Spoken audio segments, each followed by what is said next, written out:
Malaysia calling কি খোলার সম্ভাবনা আছে? জি, মালয়েশিয়া কলিং খোলার সম্ভাবনা আছে এবং এটা অলরেডি অনেকে অ্যাপ্রুভালও পাইছে, কিন্তু বাংলাদেশ থেকে এখনও কাজ শুরু হয় নাই, কিংবা বাংলাদেশ এমবেসি থেকেও এখন পর্যন্ত কোনো অ্যাটেস্টেশন হয় নাই। তবে অনেক কোম্পানি নতুন করে কলিংয়ের অ্যাপ্রুভাল পাইছে।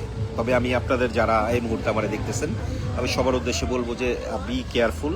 এই নতুন কলিং যেটা ছাড়তেছে মালয়েশিয়াতে, স্পেশালি আপনারা যারা মালয়েশিয়াতে আছেন, গতবার যারা কলিং বিষয়ে মালয়েশিয়াতে আসছেন, তারা সবাই মোটামুটি অবগত যে কলিংয়ের যে বাণিজ্যটা হয়েছে, এবং সেই বাণিজ্যতে মোটামুটি যদি 4.5 লক্ষ লোক মালয়েশিয়াতে এসে থাকে, তার মধ্যে আপনি বলতে পারেন 3.5 লক্ষ লোকই অবৈধ হয়ে গেছে। এবং এই 3.5 লক্ষ লোকের মধ্যে আপনি মোটামুটি 1.5 লক্ষ লোক বলতে পারেন যারা দেশে চলে গেছে।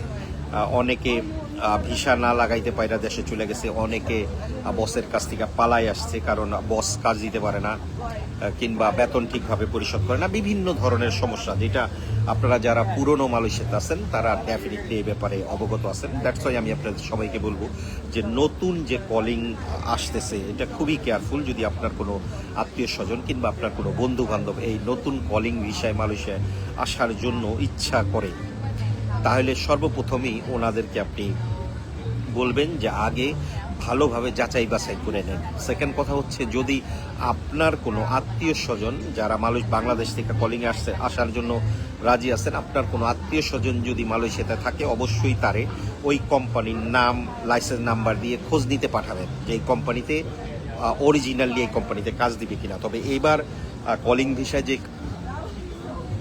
ভিসায় যে লোক আনবে, তার মধ্যে ম্যাক্সিমাম লোকই আসবে পাম অয়েল বাগানের কাজে। পাম অয়েল বাগানে বেতনও 1700 টাকা, কিন্তু কথা হচ্ছে যে এটা একটা বিশাল পরিশ্রমের কাজ, যেটা আমরা সাধারণত সবাই আমাদের দ্বারা করা সম্ভব না। কাজেই যারাই এই ভিসা নিয়ে আসার চিন্তা ভাবনা করছেন, আমি বলবো যে খুব চিন্তা ভাবনা করে আসবেন।